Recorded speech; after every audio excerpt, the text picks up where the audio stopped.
जब मैं मेरी एक्चुअली सीरीज़ है, सो 6 महीने में मेरी सीरीज़ रेडी हुई है एंड दिसंबर में शुरू हुई थी, दिसंबर 2024 में। सो 6 महीने लगे हैं और मेरी ये सीरीज़ पब्लिश हुई है। इस पोएम से लोगों को क्या मैसेज? लोगों को ये मैसेज है कि लाइफ को हम ज़्यादा सीरियसली नहीं लें और हमारे ऊपर हमेशा जो डिवाइन की ब्लेसिंग है और उनको याद करते हुए कुछ भी आए, किसी भी चीज़ को इतना बड़ा नहीं बनाए लाइफ में कि हम अपने आप को अकेला महसूस करें। सो आर्ट के ज़रिए जो हमारे हमेशा दोस्त हैं, कंपनी के जैसे हैं हमारे, तो आर्ट के ज़रिए हम अपने आप को आगे ले जाएं। नेक्स्ट बुक मेरी इंडिविजुअल बुक है, उसका नाम डिवोटी है। वो डिवोशनल पोएम्स है, मेरी जो मैंने लिखी है, वो अभी 2-3 महीने में पब्लिश हुई। इसमें इस पोएम में आपको सबसे अच्छी पोएम कौन सी लगी? या इसमें जो सबसे अच्छी पोएम है मैंने लिखी है, तो आपको कैसे बताऊँ कि कौन सी सबसे अच्छी है, बट जो आपके दिल से दो हैं जो मैंने आज पढ़ी। एक तो गुलमोहर ट्री है जो मेरी अवार्ड विनिंग बुक में फर्स्ट पोएम है, और जो मेरी अवार्ड विनिंग बुक में फर्स्ट पोएम है, और दूसरी वाली है मर्ज्ड, जो भी मेरी दिल से काफ़ी करीब है। फैमिली सपोर्ट किस तरह से? फैमिली सपोर्ट तो हमेशा से बहुत रहा है, तो जो भी मैं करती हूँ उसको सब सपोर्ट ही करते हैं, मेरे हस्बैंड, मेरे बच्चे, सब, मेरे parents. Thank you so much. मैं बहुत ज़्यादा प्राउड हूँ पूर्णिमा से, बिकॉज अभी कुछ ही दिनों पहले इन्होंने शुरू किया लिखना और 6 महीने में इन्होंने 6 बुक्स प्रिंट करी हैं अपनी, जो कि पूरे विश्व में अवेलेबल हैं। घर में कोई क्रिएटिव इंसान हो तो बहुत खुद को भी इंस्पिरेशन मिलती है। और पेंट करती थी पूर्णिमा, जिंदगी भर उन्होंने अपनी एग्जिबिशंस करी हैं दुनिया भर में। ये जो पोइट्री का उनके पास था इनर टैलेंट, ये उभर कर अभी सामने आया है। इसलिए मैं तो चाहूँगा कि जितनी ज़िंदगी में और कर सकें ऐसा काम करें, क्योंकि बहुत कमाल का काम है ये।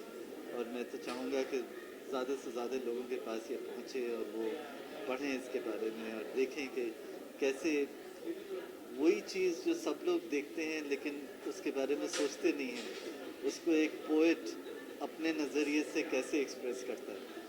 तो मैं बहुत भाग्यशाली हूँ कि मेरी वाइफ इतनी टैलेंटेड हैं। और ये कहाँ उपलब्ध है पोएम? ये बुक्स सारी अमेज़ॉन पे उपलब्ध हैं, ये सारी फ्लिपकार्ट पे उपलब्ध है और ईबे पे उपलब्ध है, और एक ऑनलाइन बुक स्टोर है बार्न्स एंड नोबल, उस पे उपलब्ध है। तो जितने भी प्लेटफॉर्म्स आप सोच सकते हैं उन पे हैं, और अब क्रॉसवर्ड पे उपलब्ध हैं। इसलिए क्रॉसवर्ड तो इंडिया का सबसे बड़ा बुक स्टोर है, तो यहाँ पे उपलब्ध है, तो काफ़ी आसानी से मिल सकती हैं ये सारी किताबें। जानना चाहेंगे आपके ब्लॉग जो है वो सर भी कुछ म्यूजिक पे जी, काम कर रहे हैं, वो म्यूजिक कहाँ तक पहुँचे उनके बारे में जरा? उन्होंने अभी अपनी जर्नी शुरू करी है इंडिया वापस आके। बहुत अच्छा गाता है और बहुत दिल से गाता है। तो अब इनका एक बहुत ही बड़ा गाना रिलीज़ होने जा रहा है कुछ दिनों में। एक बहुत फेमस कंपोज़र हैं तनिष्क बागची, उनके साथ उन्होंने काम करके ये बनाया है। सजना वे करके है गाने का नाम। तो मैं चाहूँगा कि सब लोग इसको सुने, इसको शेयर करें और उनको प्रोत्साहित करें, क्योंकि इनकी ज़िंदगी अभी शुरू हुई है म्यूज़िक में। और जितना हो सके इससे भी मैं प्रेरित होता हूँ, क्योंकि घर में ऐसा माँ बेटे का कॉम्बिनेशन होना, मैं अपने आप को बहुत ज़्यादा लकी और भाग्यशाली समझता हूँ। My name is Arush Dayal. I'm a singer. I've been very fond of singing since I was a kid. I used to record songs at home, and thanks to God's blessings, I have a pretty good voice.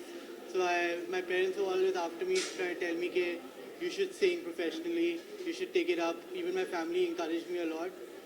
I was in New York for around 2 years where I studied acting, because I always wanted to get into a creative field, and theatre was my first love.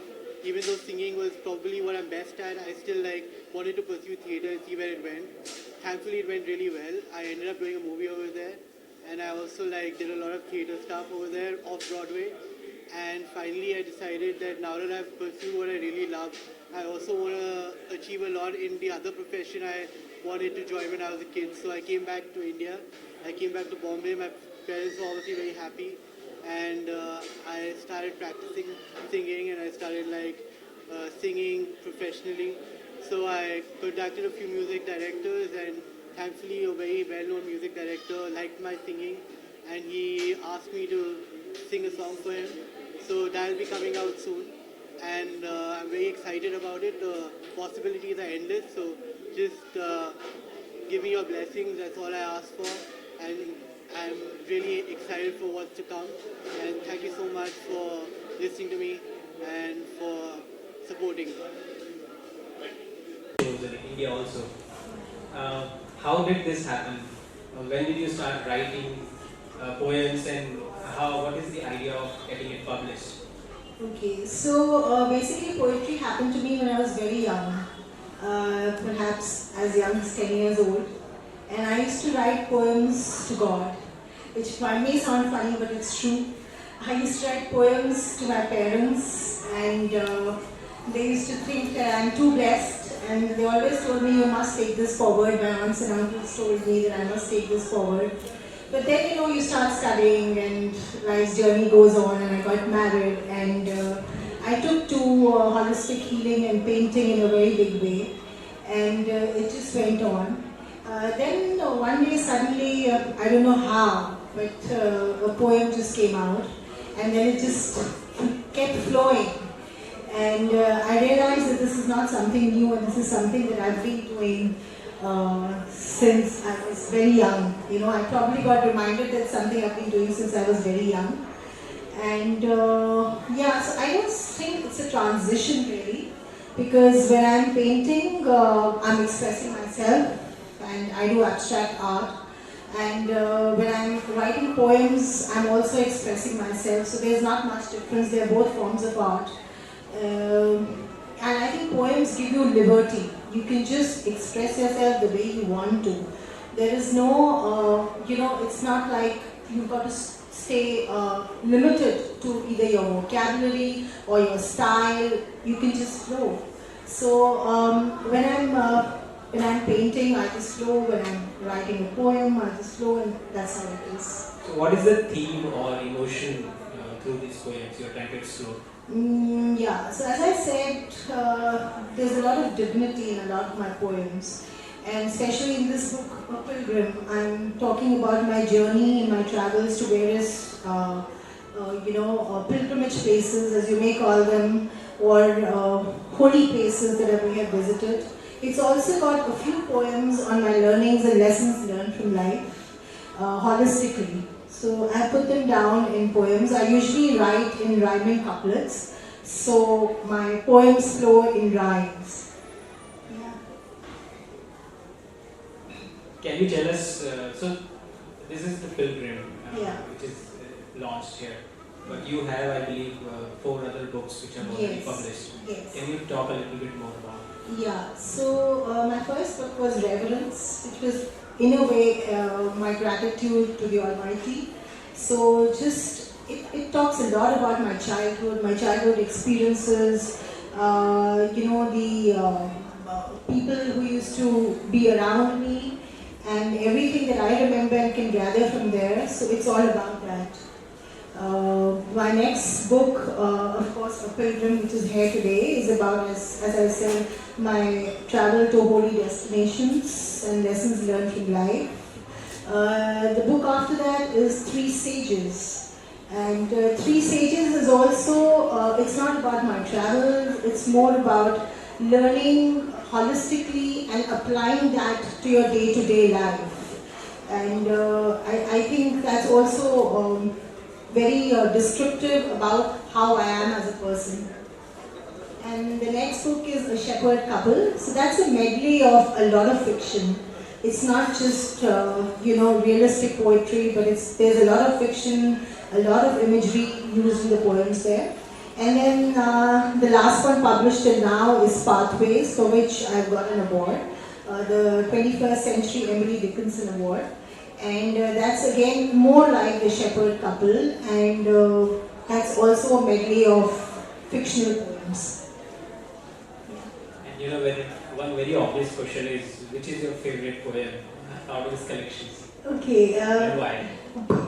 So each book, when I let this out, that when I write my books, the first poem and the last poem are very important to me, in the sense that I feel that they should have a meaning for the people who read it out. So, but I've got to, just give me a minute.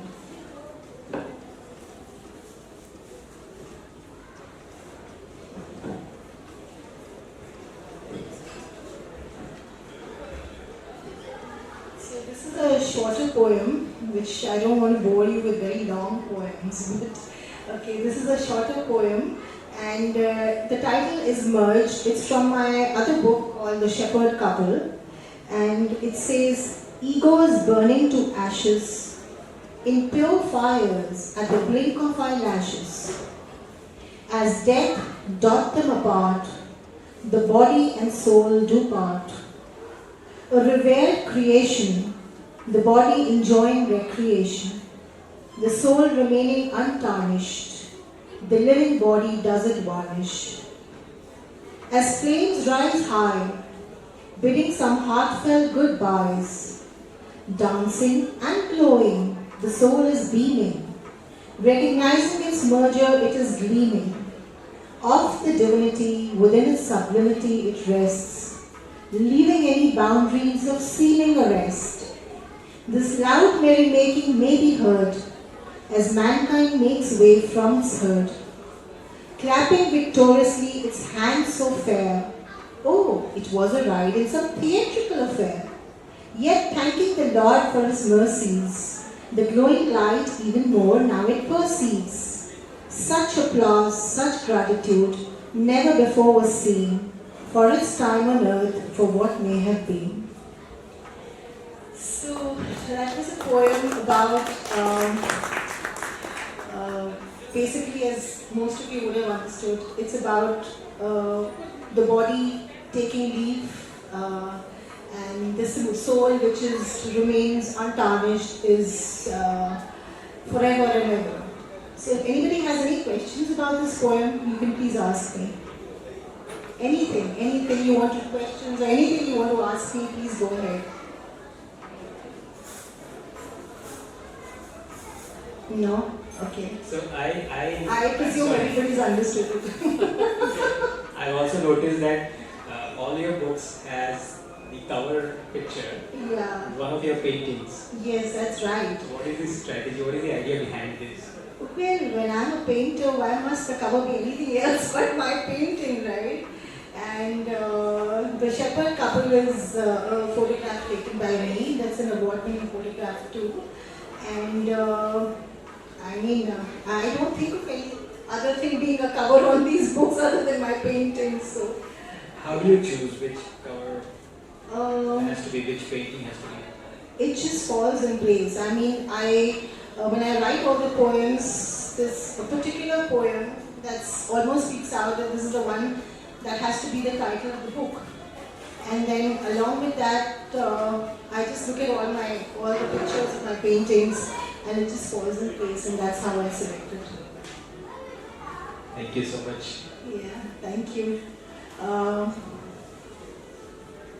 I have another. Is everyone good to hear some poems here? Okay. So I have a poem called The Gulmohar Tree, which is from my award-winning book Pathways. It's the first poem there. And so we were in Chennai. My husband was posted to Chennai, and we were there.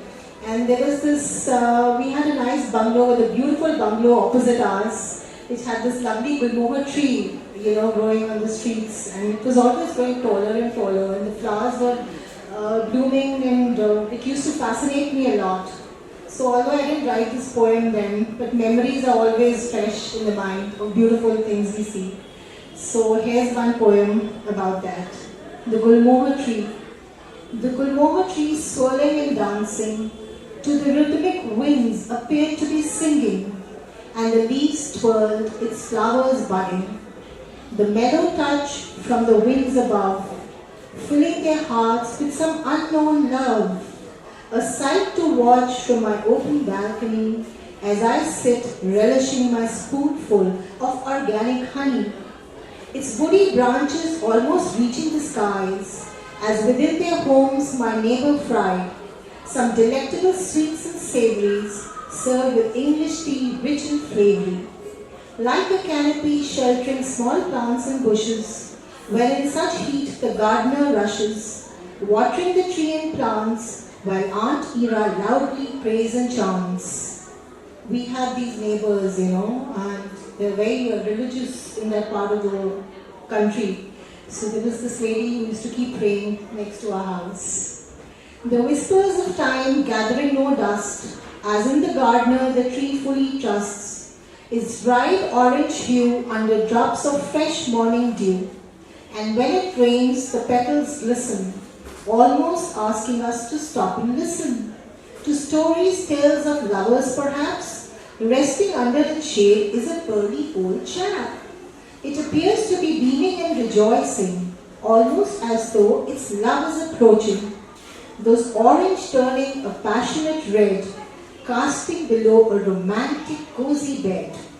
Done to ashes are old rustic leaves, to those wooden branches new petals cleave, bringing joys to my heart regularly almost as the day starts.